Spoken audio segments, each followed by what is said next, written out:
Thank you, Mr. Speaker. I intend to be as brief as I possibly can today, not least because the bill before us is, in essence, that which we debated in principle back in October. I also don't intend to delve into the various ways the government have revised the legislation and abandoned their previous commitments on workers' rights, on parliamentary scrutiny and oversight, and on child refugees. There will be time enough for those changes to be debated in committee stage. I want to focus my brief remarks on the purpose and intent of the deal this legislation will give effect to. Mr. Speaker, there is no question it did its job, but after the 31st of January, the slogan "Get Brexit Done" will be exposed as the fiction it is. Because when this bill becomes law, as it will not mean that Brexit is done, and every single honourable and right honourable member on the benches opposite who parroted that line during the recent election campaign knows full well that is the case.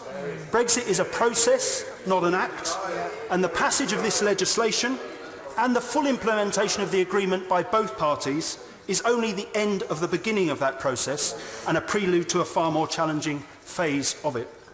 In that next phase, the threat of a no-deal cliff edge will remain a distinct possibility, but it's not inevitable. There is, in my view, no chance that a comprehensive partnership will be concluded before the end of the transition period in December, but there is a chance that a free trade agreement can be concluded in that time. All it will require, of course, is a multitude of concessions from the government, concessions that the Prime Minister will no doubt dress up as victories, just as he did with all those concessions he made to secure his deal in October.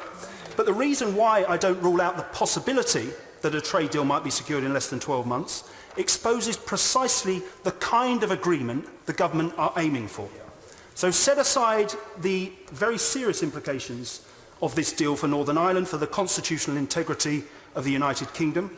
The deal struck in October was the product of a conscious political decision on the part of this government to break with the approach of its predecessor and to abandon the possibility, and it was only ever a possibility, not a guarantee, of a trading relationship premised on a close alignment with the EU in favour of guaranteeing a more distant one. Now, ministers are apt to label their objective for the future economic relationship as a best-in-class free trade deal. That phrase is entirely meaningless. What the deal, the legislation before us, seeks to give effect to is one that will set us on a path toward, at best, I fear, the most basic form of free trade agreement possible, one likely to be focused only on tariffs and quotas in goods trade, and one that will therefore necessarily involve only minimal coverage of services and significant non-tariff barriers on trade. As my right honourable friend, the member for Leeds Central, alluded to in his remarks, voting for this legislation today will leave the door open for the hardest form of Brexit possible, short of leaving the EU without an agreement at all. A Brexit that will entail a decisive break with the EU's single market, its customs union, the judicial framework and regulations, and one that the government's own economic analysis makes clear, not of this deal, but of previous deals, will have a profoundly negative impact for our economy for years to come.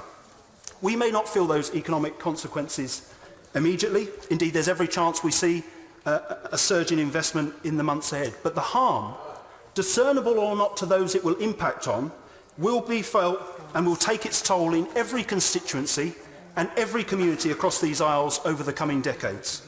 I do not believe that a Brexit of the kind this legislation will facilitate is the right way forward for our country or for those I represent.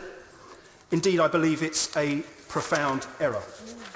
Now, each of those members here today who share that view, indeed each of us who served in the last Parliament, will no doubt continue to question whether we could have done more to avert this outcome.